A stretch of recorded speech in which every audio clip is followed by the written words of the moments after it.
we should acknowledge that on Christmas Day, the system did not work. Abdul Muttalib passed through airport security with a bomb, and he boarded a flight hell-bent on killing innocent passengers.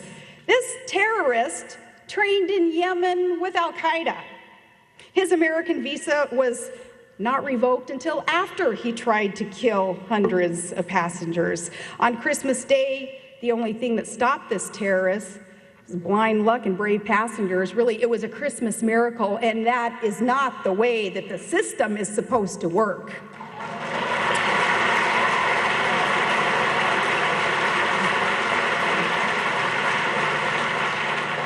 What followed was equally disturbing after he was captured. He was questioned for only 50 minutes.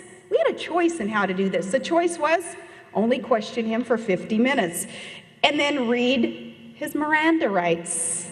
The administration says then there are no downsides or upsides to treating terrorists like civilian criminal defendants. But a lot of us would beg to differ. For example, there are questions we would have liked this foreign terrorist to answer before he lawyered up and invoked our U.S. constitutional right to remain silent.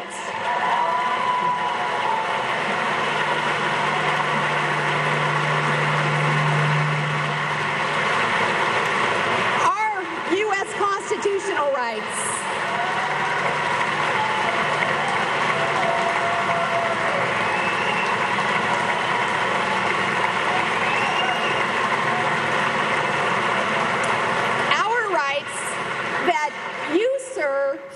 And we're willing to die for to protect in our Constitution.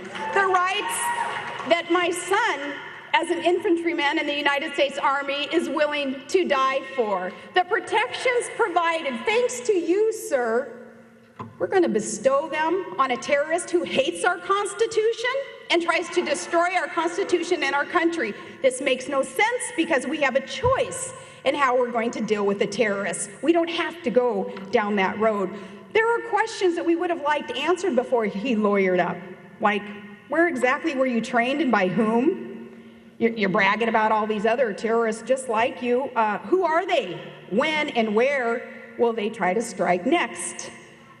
The events surrounding the Christmas Day plot reflect the kind of thinking that led to September 11th. The threat then, as the USS Cole was attacked, our embassies were attacked, it was treated like an international crime spree, not like an act of war. We're seeing that mindset again settle into Washington. That scares me for my children, for your children.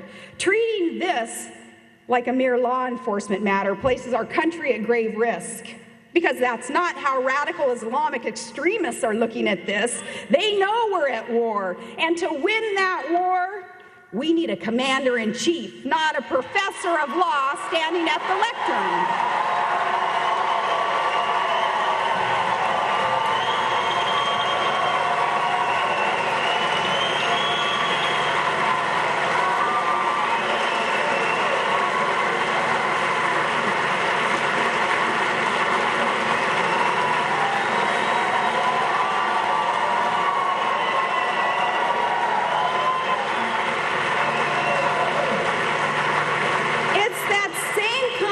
Misguided thinking that is seen throughout the administration's foreign policy decisions.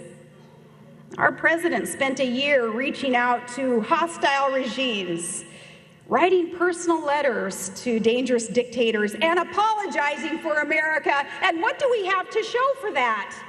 Here's what we have to show. North Korea tested nuclear weapons and longer-range ballistic missiles. Israel, a friend and a critical ally, now question the strength of our support.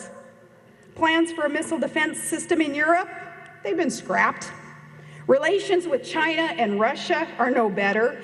And relations with Japan, that key Asian ally, they're in the worst shape in years. And around the world, people who are seeking freedom from oppressive regimes wonder if Alaska is still that beacon of hope for their cause. The administration cut support for democracy programs, and where the president has not been clear, I ask, where is his clear and where is his strong voice of support for the Iranians who are risking all in their opposition to Ahmadinejad?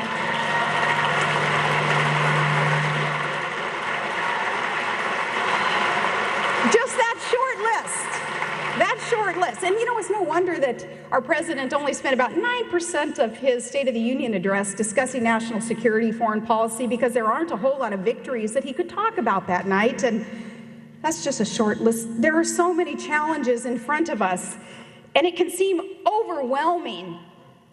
But despite these challenges, we have hope that we can move things in the right direction, but it's going to require the administration to change course. We need a foreign policy that distinguishes America's friends from her enemies and recognizes the true nature of the threats that we face.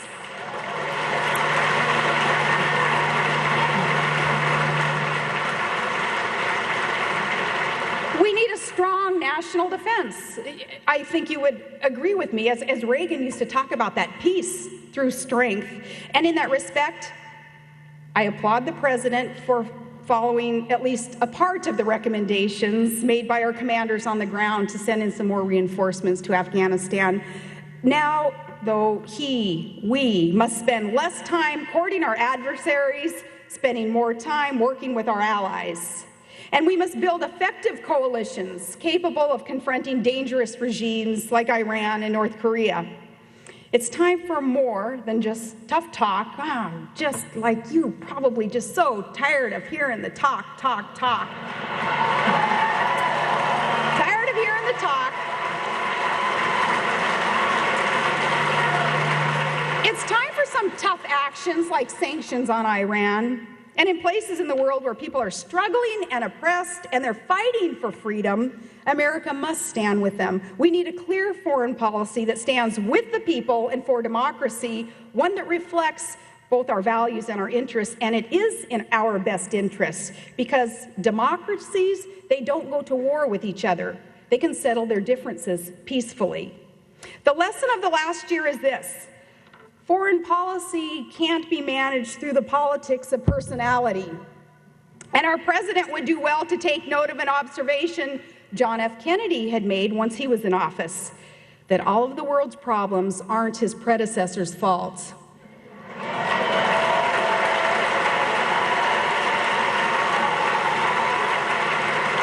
The problems that we face in the real world require real solutions. And we'd better get to it because the risks that they pose are great and they're grave. However, as Barry Goldwater said, we can be conquered by bombs, but we can also be conquered by neglect, by ignoring our Constitution and disregarding the principles of limited government. And in the past year, his words ring true. Washington has now replaced private irresponsibility with public irresponsibility.